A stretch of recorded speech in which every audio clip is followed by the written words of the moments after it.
तरी त्याला हलवत होते. समर्थ कावळा नाजूक होता. हाताची बोटही हिवलीशी. काका काका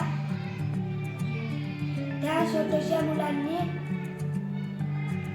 त्यांना पुन्हा हाक मारली. तसा तो पटकन त्याच्या बाजूला पळाला.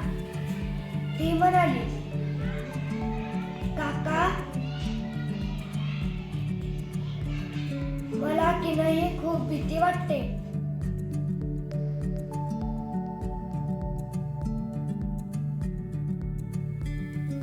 तरी त्याला हलवत होते. समर्थ कावळा नाजूक होता. त्याची बोटही हिवलीशी. काका काका त्या छोट्याशा मुलांनी त्यांना पुन्हा हाक मारली. तसा तो पटकन त्याच्या बाजूला पळाला.